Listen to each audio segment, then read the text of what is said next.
ਉਹ ਛੇਤੀ ਕਰ ਲੋ ਕੇਕ ਤੁਹਾਡੀ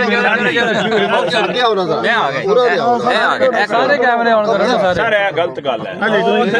ਹੀ ਨਿਕਲਦੀ ਹੈ ਇਧਰੋਂ ਸਿਆਣੇ ਬੰਦੇ ਮੈਂ ਕਹਿੰਦਾ ਲਿਆਓ ਲਓ ਸਰ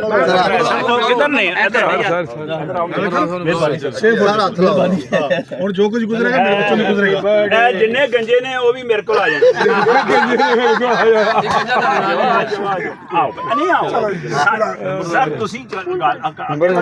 ਅਸੀਂ ਰੌਲਾ ਪਾਉਂਦੇ ਨਹੀਂ ਸਰ ਚਲੋ ਭਾਈ ਅਸੀਂ ਲਾਏ ਸਾਰਿਆਂ ਨੇ ਕਹਿ ਜਣੇ ਅਸੀਂ ਜੀ ਭਾਈ ਹੈਪੀ ਬਰਥਡੇ ਟੂ ਯੂ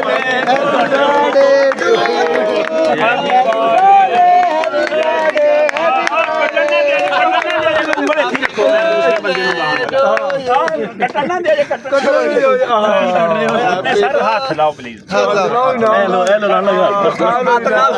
ਹੱਥ ਲਾ ਲਓ ਨਹੀਂ ਕੱਟਣਾ ਦੇ ਠੀਕ ਹੈ ਸਰ ਲਾ ਦਵਾ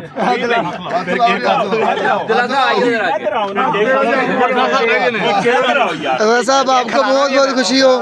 आपकी दुखों भरी जिंदगी का एक और साल कम हुआ ਲਾਓ ਕਟਣ